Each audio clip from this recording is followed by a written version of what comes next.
Welcome to Everything CPA and Private Equity, where we unpack the evolving relationship between accounting firms, private equity, and other strategics. I'm David Wolfskehl, a partner at Whitman Transition Advisors. And I'm Phil Whitman, CEO of Whitman Transition Advisors. And we've chatted with more than 150 private equity groups. We've actually closed over 40 transactions with those private equity groups. And we're bringing you firsthand insights from the front lines. And whether you're exploring your first deal, putting your toe in the water, refining your strategy, we're here to guide you with real stories, expert advice, actionable takeaways. Let's dive in.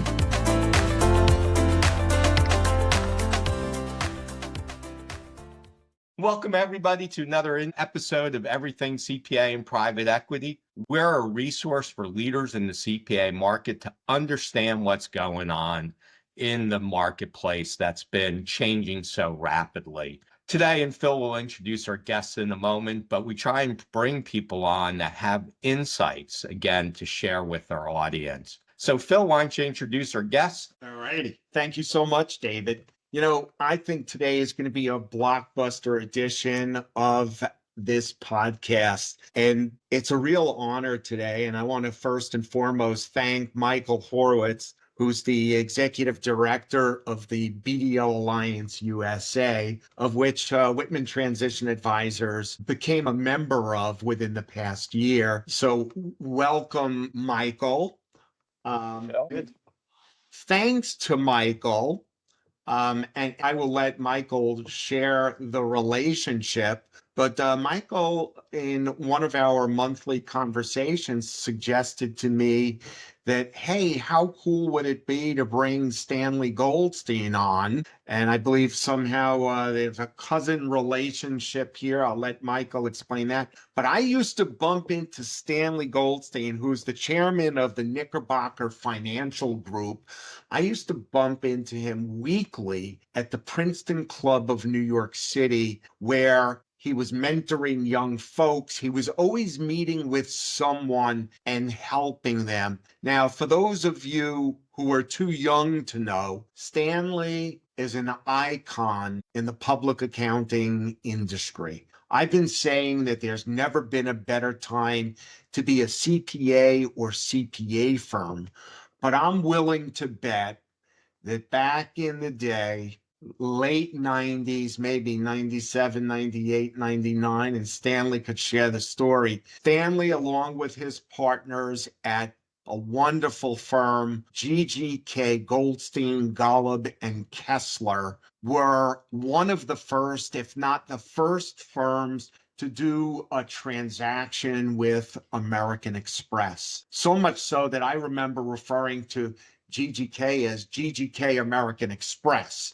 But we have some great history here. Welcome, Stanley, and welcome, Michael. Thank you, Phil. And I will comment, full disclosure. So Stanley is my mom's favorite cousin and a true luminary of the profession. So obviously I've known Stanley for many, many years and very excited to hear his thoughts on what's happening circa 2025 and how things were different a few years ago. Yeah. Well, thank you, Michael. Thank you, Stanley. And Stanley, there's a saying, everything old is new again. So I think, in some ways, I think let's start the conversation with, what do you see that's common from what you saw in the 1990s to what you're seeing in today's world? So why don't you share some insights there? All right. Thank you, David. Thank you, Phil. The major difference is this. American Express, then led by Harvey Golub, no relation to Jerry Golub, my partner, had a theory which they pursued. And his theory, which I'll get to, is not at all like what, let's say, New Mountain Capital is doing, buying and selling accounting firms or investing in them, growing their value, and then having somebody buy them. What Harvey Golub thought was that accountants are the trusted advisors.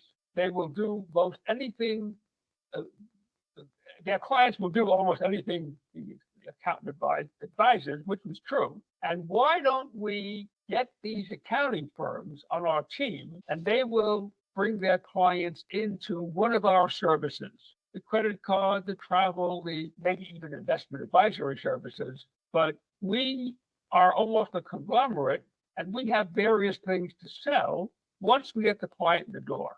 So we're going to buy a few firms. They bought 3 major firms, and we're going to work with them, and then we're going to measure what the productivity is. The profit of the accounting firm is not essential to us. That's small potatoes. It's getting more customers. We make money on the customers. So Harvey Gallup, who I learned to like a lot because I served on a board with him, not part of American Express, had a decision to make after 3 or 4 years when the vice presidents reported to him, these accounting firms are not producing very much. And they had all kinds of numbers, reams of statistics, and it came out that the deal was lousy for American Express. The profits, as I said, were modest. The recommendations and referrals just didn't come through. So Gallup said, okay, what do we have to do to get this thing to work? And the vice presidents gave them a list of 10 things we could do at American Express. The trouble is they were either illegal, unethical, or pushing the envelope too much. Seems like that might be some problematic, especially for CPAs who, that's not the world they feel most comfortable in, I don't believe. Exactly. Wells Fargo did those things 10 years later and got into big trouble. Exact same things that the VPs had that list of 10. So Gallup says, we don't do those things. And the truth is, as a former boss of mine, American Express does have what they call the blue box values. They live by them, and they are truly an ethical company. So Gallup says, well, what's going to happen now? And they said, well, we keep this thing going, and we're not going to make any money. The investment we've made is not going to pay off, or we just sell the accounting firms. He said, in that case, sell the accounting firms. So it went through a series of sales, Robert Half, and it became a commodity. Now, the difference today, and let's just take New Mountain Capital, which has been successful in doing this, they think, and they've proven, they can enhance the value of the accounting firm with good managerial oversight. And the things that accounting management usually does just don't meet the mark of competition today. And they did just that. And as a former managing partner, I can tell you with hindsight, they're right. And what I did was pretty good, but they do it better. Right. And so when we see with, Citron Cooperman, right, their EBITDA went up tremendously, right? Not only did the valuation go up, but even if the valuation didn't go up, the EBITDA went up so much that even if it was the same valuation, there was a massive increase in value of the firm. So totally agree. And Michael, I know you work with a lot of firms in the BDO Alliance. Sorry, Let me Stanley. add just one more thing. What's more impressive to me is the gross revenue grew so much. They had a way of really getting the marketing done properly, and CPAs are the best marketers in the world. Yes, not the strong suit. I guess Joel Cooperman, who obviously was managing partner of Citron Cooperman and responsible for a significant amount of that growth until Alan Beatty took over. Joel was an amazing marketer. I spent many months meeting with him the same way I meet with you, Michael, and now I meet with Alan Beatty the same way every month. But the two of them together really, they did some tremendous transactions, grew that EBITDA, and I believe now with Blackstone, I think there's still tremendous opportunity for them to now 4X it another time in the next 3 to 5 years. A lot more cross-selling opportunities. David, So my question for both Stanley and Michael is, so with the American Express lasts a relatively short amount of time. I'm sure if we went back, there was a lot of excitement, a lot of conversations going on in this industry. Is this a flash in the pan, what we're going through? Or do you see this as, really changing and becoming part of what the industry is with the new players? Michael, what are you seeing out there, and what's Yes, thanks, David. And Stanley, great to hear from you about the history of your experience at the time. If you fast forward 25 years, accounting firms have been doing incredibly well as well-run businesses, even prior to private equity. So I think many accounting firms have figured out how to run their businesses as well as to be valued and trusted advisors to their clients. But you put the firms, if you will, in hyper growth mode through the infusion of capital with private equity, and they're bringing certain mindsets to the business that maybe were not as pervasive in traditional accounting firms, and you're starting to see the growth as evidenced by the Citron transaction. I don't think this is a flash in the pan. I think that this is here to stay, if you will. Much the way that Amex purchased GGK, we've had Creative Planning purchase Bergen KDV. So other wealth management firms have gotten into our business as well. What's really going to be interesting, and obviously the majority of accounting firms will not receive private equity. Many of them have no interest, but they'll continue to do traditional growth, organic, and M&A activity, is how they refocus their business models to remain competitive and to perhaps adopt some of the best practices that are being deployed by private equity invested CPA firms. That will really be interesting. The other interesting thing to me, and Stanley, you made the point with Amex being interested in trying to make 1 + 1 = 3, if you will, and sell the services of Amex through and to accounting firms and their clients. And that doesn't seem to be the play for PE today, at least not that I'm hearing. Most are not bringing their other portfolio companies into play with the CPA firms. But my guess is that down the road, that is going to happen more often.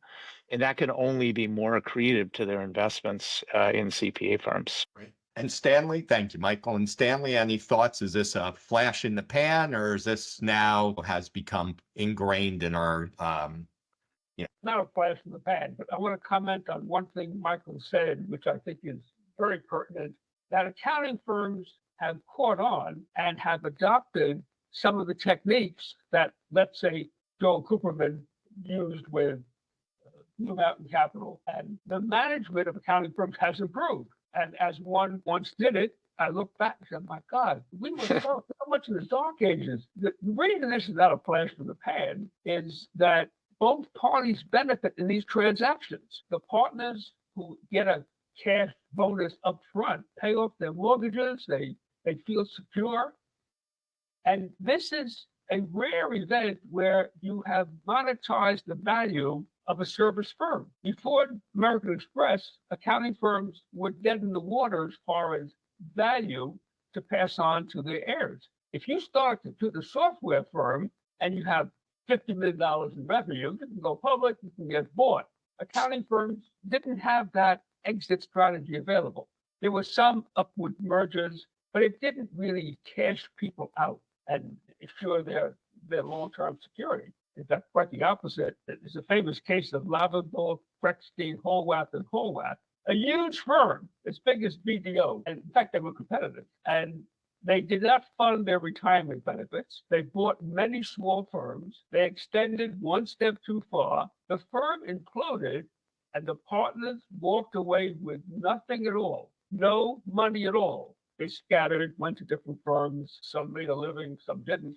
But it was a terrible thing. But this happened with Clarence Rayness, equally a large firm. So it's not a flash in the pan. Since both parties benefit, it can keep on going. This is a free market economy. We four have all benefited from it. And the ability to put money into a company is allowed. It's legal. There's no reason not to. So it'll keep on happening as long as the investors see they can triple their money or thereabouts, and enough accounting firms will catch on to it, and the majority won't. First of all, they won't get offers, but second, they don't want to do the things that the investor will want or will insist on, and we can get into that separately. So there's a limitation, but it's not a flash in the pan by any means. David, can I ask a quick question for Stanley? So Stanley, you've got great hindsight here, and you alluded to the fact that you maybe would have done things differently with the insights that you've accumulated over these years.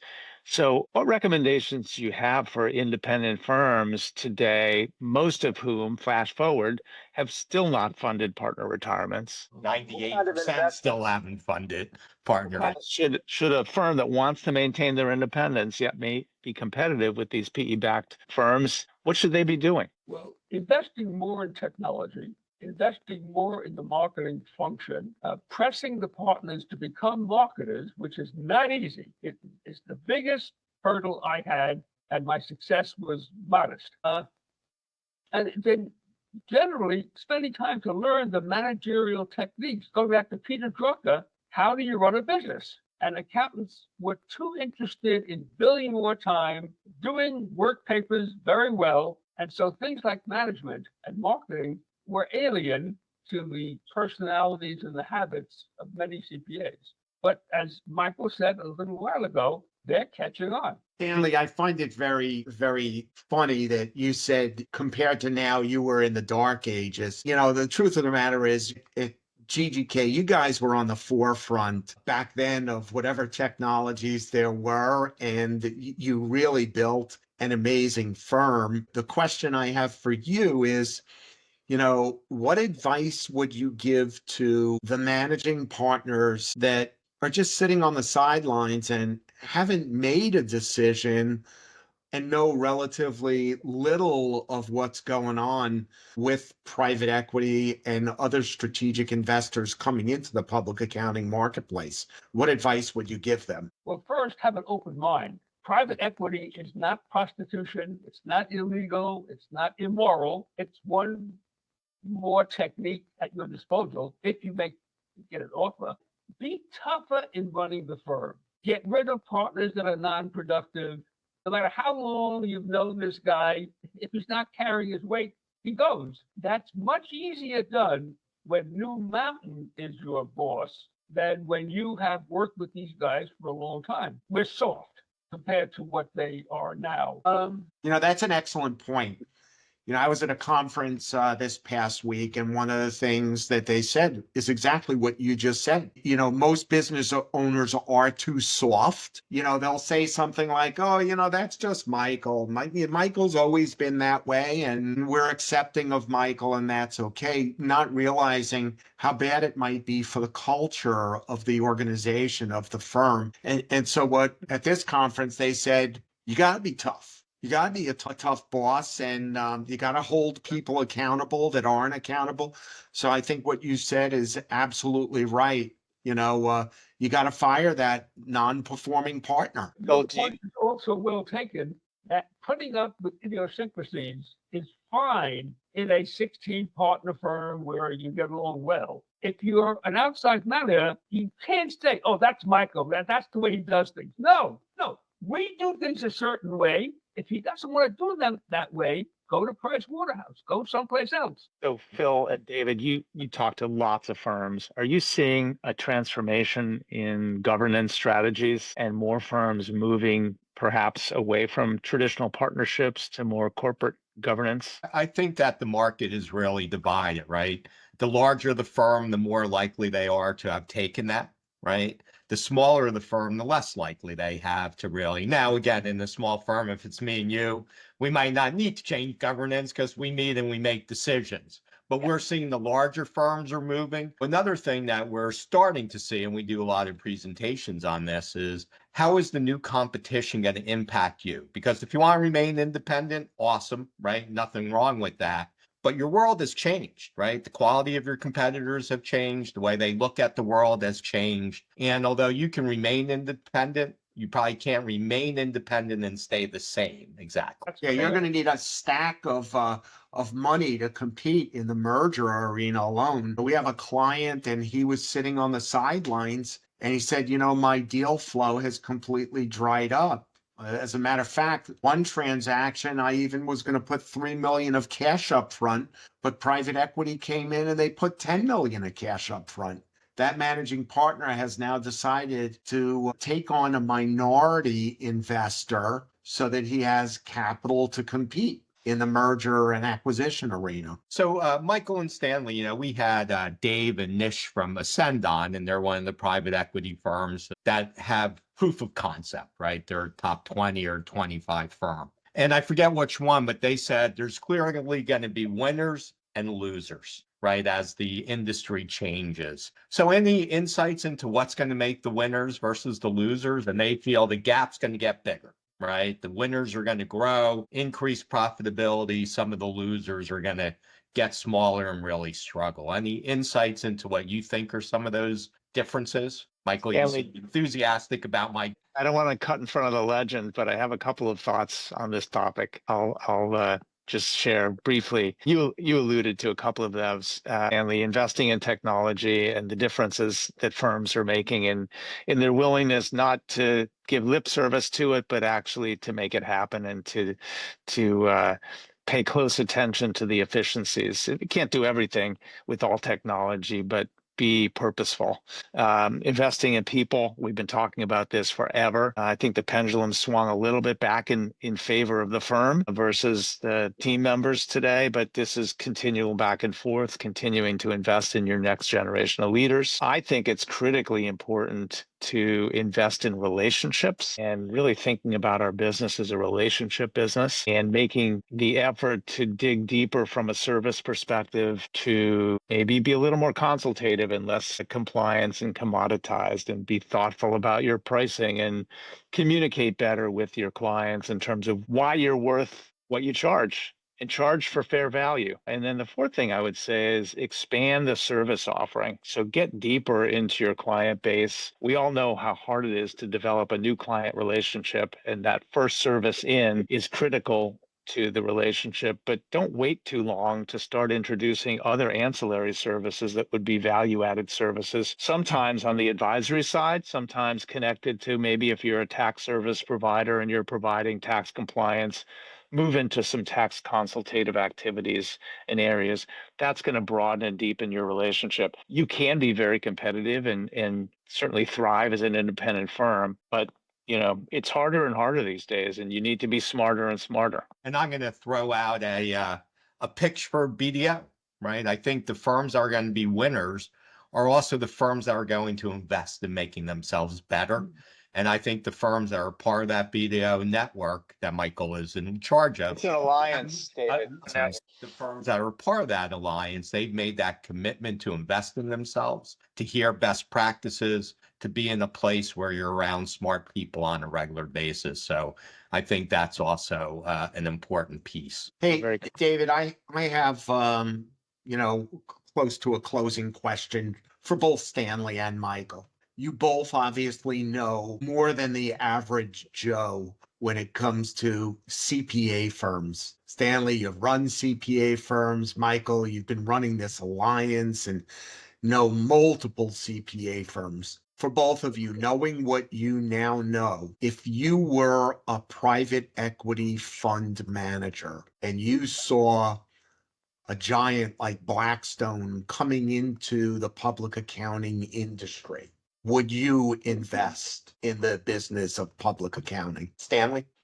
My answer is yes. I differ with David slightly on one thing he said. There'll be winners and losers, and there'll be a big disparity. I think there would be big winners and small winners, but as a profession, I think everyone will do better by heeding the lessons of the investors. And so there's plenty there for everybody. Accountants are still trusted. They still are necessary, and the range of services has expanded.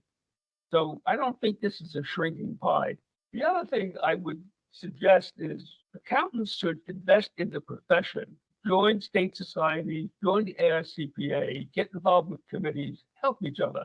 It tends to be a win-win deal when a small firm and a big firm, in the old days it was called the Big Eight, when they cooperate, they both walk away with something better than they had. And that has been lost a little bit in this transactional atmosphere that we're talking about now. So it's a profession. We owe loyalty to the public and do the right thing, which we've done all these years. But now we should put that back into our principles of governance more directly, and everybody will benefit from that. So Stanley, are you saying with private equity and these new investors coming in, it's becoming more competitive and less collaborative than it used to be? I think so. Yeah. Okay. Very interesting. I see the world as very collaborative, as evidenced by the collaboration that we have with our 256 US-based accounting firms as independent members of the BDO Alliance USA. And I haven't seen that change. And we have 20 plus private equity invested members within our alliance program. So I see it, to Phil's question of what are the opportunities for private equity, they're obviously tremendous. And we all hear from more and more PE firms looking at the accounting profession there'll be lots of new entrants for a number of years. And so your recommendation earlier of becoming knowledgeable in what private equity brings to the marketplace is critical to your success, whether you remain independent or not. The basic concept, and when we look at a benchmark of our members, 85% of their revenues are recurring. There aren't too many businesses where you start out with that strong level of recurring revenues. Secondly, the ability and interest by our clients to buy more things from their CPA has never been greater. And when the PE firms come in and talk about this quote unquote total addressable marketplace, it's huge. And when you look at it on a slide and you see a very small portion of it is assurance and a small portion of it is tax, which is the traditional bedrock of our businesses, and you think about what's outside of that and what opportunities exist, the upside is incredible. So Stanley, as excited as you were in the late 90s about the profession, I would think you'd be even more excited sitting in the managing partner role of a CPA firm today. I think you're right. Is private equity a magic bullet? And if so, why? If not, why? You think it's a magic bullet for a CPA firm today? One little modality, which when it fits is very useful, but it's not necessary. You could run a firm without that. Don't give into the pressure of bigger distributions. Hold back more of the profits and invest in the firm, which is one more thing that's hard to do when you're a collegial firm. Everybody wants more money to buy a house, go on vacation. Private equity people, they don't listen to that bullshit. And well, they invest the money, but an accounting firm could mimic them and just reinvest in itself. Right. Agreed. Absolutely. And BDO wasn't interested in private equity. We took the ESOP route very happily. And so there's lots of different options out there. Certainly private equity is one. It's a hot one today, but I would hope that most of the folks tuning into this podcast would be they're already differentiating themselves in the marketplace by being smart enough to listen to Whitman Transition Advisors for sure. But don't be afraid of private equity and look at your various options out there and explore, be curious, make the right decision for your firm. And what we see is a lot of times people have conversations in the boardroom and they have answers in the boardroom, which may or may not be correct. And taking a couple meetings would give them much better insights than having conversations among themselves about what reality is. And we look at whether it was traditional deals or these, we call them strategics because it's private equity, it's family office, it's wealth management. There's really no definition, but we still think it starts with chemistry and culture, right? Unless you're leaving in a year, these are people you're going to work with. They might not be partners, but these are people who are going to be your partners. And we think everything starts with finding the right chemistry culture. And one of the other things I'll add, while I definitely think these strategic investors are and can be very attractive to many CPA firms, at Whitman Transition Advisors, we are not a hammer and nail organization. We're not telling our listeners that this is a path you must go down. We're just saying you need to educate yourself. And as a matter of fact, we always take a multi-pronged approach. We like to listen to our clients, what's best for them. At times, we may challenge and say, you should take a meeting just so that you have an awareness. But we always say it's your life, you're smart, you know what's right for you and your partner group. And we're just here to be your Sherpa so that you can sort of get an overview of what's going on in the universe of public accounting. And that's why we bring great people like you, Stanley. I've said this to Michael. Stanley is an icon in the industry. Michael said, you're a legend. And I think, we're probably going to use some of that in our titling of this podcast.